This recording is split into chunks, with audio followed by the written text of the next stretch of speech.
Early narrative films, such as The Life of an American Fireman, directed by Edwin S. Porter in 1903, are useful for studying developments in the history of film editing. In this example from the final scene of the film, in which a fireman rescues a woman and her child from a burning house, we can see how audiences in 1903 would have expected to see such a scene arranged. Porter's approach here, in keeping with the practice of the time, employed temporal overlapping, which involves repeating the action in its entirety from two different perspectives, in this case, inside and outside of the house. First, we see the action from the inside of the house, from the perspective of the woman calling for help from her window before collapsing on her bed. Next, we see the fireman enter through the bedroom door and carry the woman down the ladder to safety. Finally, he returns for her child and exits through the window as the other firemen enter with their water hoses to douse the flames.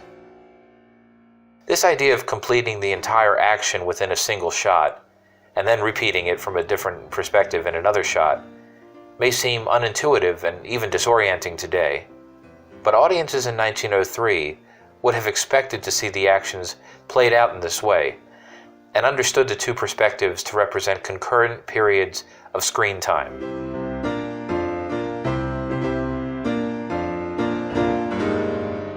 Next, we see the same action repeated from the exterior of the house, this time from the perspective of the fireman on the ground.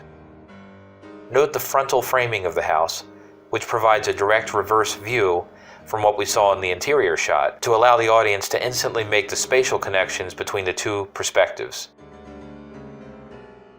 Also note that the shot ends with the two firemen ascending the ladder.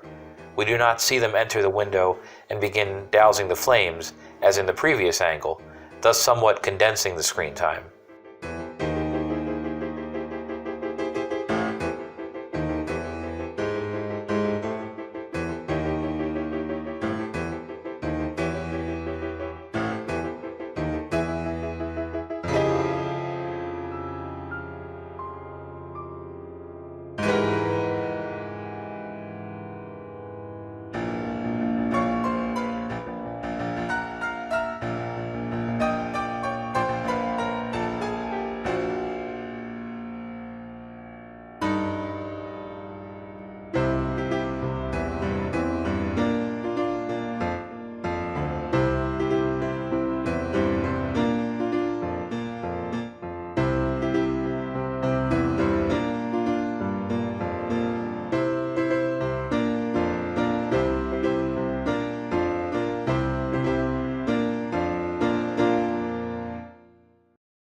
Now, here is a re-edited version of the same scene using the technique of continuity editing or parallel editing.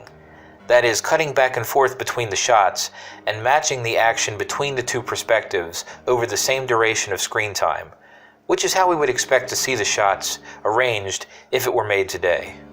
Note that some of the shots do not match up precisely on the action, as Porter was not filming these with the idea of coverage in mind, as today's filmmakers would do when shooting multiple angles of the same scene.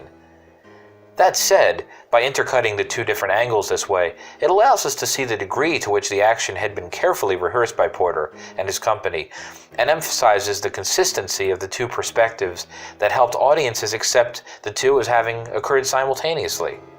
It would only be a short leap from this approach of temporal overlapping to the elaborate cross-cutting perfected by D.W. Griffith several years later. Incidentally, some confusion over the editing of Life of an American Fireman has arisen over the years. A copy of the film in the collection of the Museum of Modern Art arranged the shots in continuity fashion, cutting between the interior and exterior shots of the house, just as we are seeing now, causing some film scholars to attribute to Porter the kind of sophisticated cross-cutting techniques later developed by Griffith. It was realized after comparing it against other copies of the film, including one in the Library of Congress paper print collection, that this version had been re-edited at a later date to conform to the expectations and conventions of continuity editing, instead of the temporal overlapping that would have seemed perfectly natural to audiences of 1903. Nonetheless, The Life of an American Fireman remains an important milestone in the development of screen narrative and film editing.